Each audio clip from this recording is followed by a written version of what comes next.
Good evening, everyone. A 16-year-old fight for safer skies continues tonight with the families of Flight 3407 crash victims calling out the person chosen to lead the Federal Aviation Administration.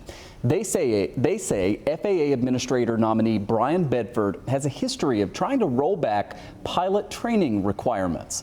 As CEO of Republic Airways, they say he tried to get an exemption to allow pilots who completed his airline's internal training program to get certified with only 750 hours of flight experience in the cockpit, half of what is required by law. Bedford goes before a Senate committee tomorrow, and the 3407 families expect to hear some tough questions. Karen Eckert's sister Beverly died in the crash of Flight 3407, and Karen joins us live here tonight. It is always a real pleasure to get to talk with you, Karen, and I want to start here by, if you can, just explaining to our viewers, and we've talked about this so many times over the years, how much of a difference that 1,500 flight hour requirement has made in terms of safety. Yes, and it is 1,500 hours of pilot experience, but it was also more rigorous training coupled with that, and you had to go through certain types of, you had to be tested in order to get this airline transport pilot license. So it was more rigorous than just flying around in the sky for 1,500 hours. I'd like to just set that straight. But what happened is at the time of the crash in 2009 that took the lives of our loved ones, the longest period of time without a fatal crash in the United States in commercial aviation was 2.5 years.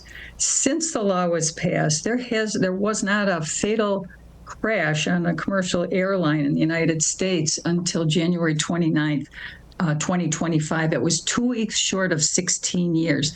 That is an extraordinary safety period that we attribute to the pilot qualifications, the more rigorous training, the better flight and duty rules that went into effect, and safety management systems. They all work together, and it's safe, and this should not be tampered with.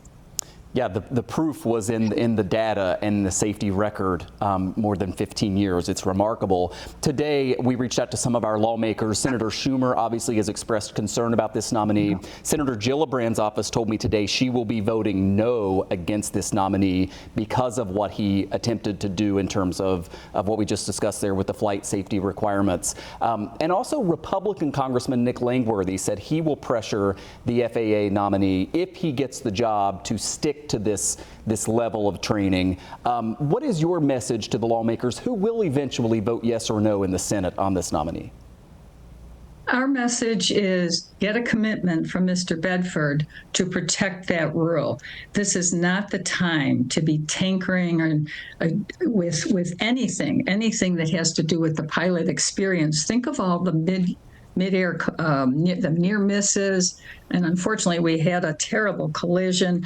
The safety is at risk, and it's not because of the pilots right now, it's because of air traffic control issues, and we do not want to toy in any way or reduce the pilot qualifications. We need it more than ever. So if he is confirmed, I would like just to see a commitment from him and get our senators who are questioning him tomorrow at the hearing to get a commitment from him that he will protect that rule.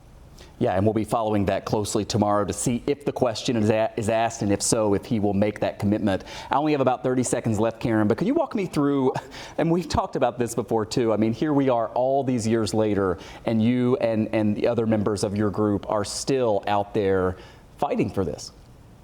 We're still out there fighting. We have members at the hearing tomorrow. We constantly are researching. We're getting our information of what's happening, and it never stops. But how could we stop? It was working, and it is working, and we just want to continue it to save lives of myself. I fly, my family flies, my friends fly, and I'm sure most of your viewing public does too. We need to protect everyone. We are safer for the hard work that you've been doing, again, and your colleagues there for 16 years. Karen Eckert, thanks so much for joining us live. Good to see you. Okay, thank you.